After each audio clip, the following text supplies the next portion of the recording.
I think uncertainty is incredibly common, and if you can get most academics to disarm, they will speak frankly about uncertainty in relation to many aspects of their job. So small consolation it may be, but to start off with, if you're wondering, am I doing this right? Is this working?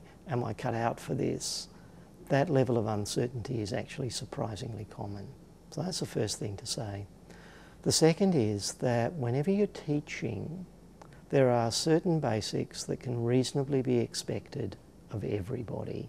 They are basics such as being courteous to students, presenting your material as clearly as you can, being punctual and on time, paying proper attention to important issues such as safety, those kinds of things. They're basics that reasonably can and should be expected of everybody, and we should all be doing them.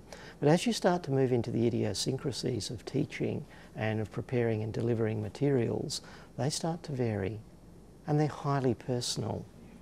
And so in reflecting on your own teaching and in taking criticism and feedback about how am I going, you can assess yourself against certain undeniable basics. Do I get my marking back on time, whatever is regarded as a reasonable time by your institution? Do I submit my exam results, my unit results on time to the university administration? Am I always on time for class?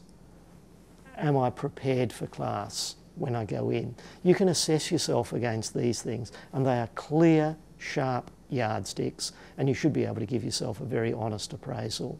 But in terms of the more personalised feedback, did people like your examples? Did people like your style? Be prepared that some folk won't. Some folk might even go as far as to say that they're mortally offended. It's usually not that extreme. But be prepared to accept that not everyone will respond that way.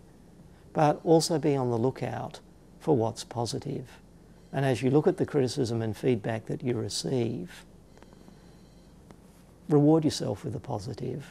Look at the ones that were negative and then ask yourself, is this something where I would be prepared to change? If it's yes, you plan, you make the adjustment and you work it through. If it's no, think, is it something that might be improved in its acceptability if I explained more clearly to the students why it was a certain way? Or I believe that this, like castor oil, is going to be good for them, and there are bits in this that they're enjoying. They don't like this. I refuse not to do it because they find it hard or don't want it. It's important. I'm going to back my judgment and put it in. It's perhaps worth remembering that one year, as I went through the unit evaluations, one of my units, a large unit with many guest teachers, as I read through the comments, one student had described one of the guest lecturers as an obnoxious bastard. That was strong, unusually strong. You don't often see language like that.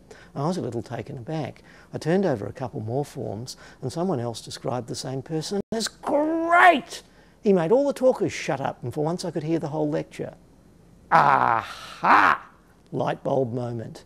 So take the comments and the feedback in that way, and often by bringing together feedback from multiple sources, you can get a very different take on what happened and what it means.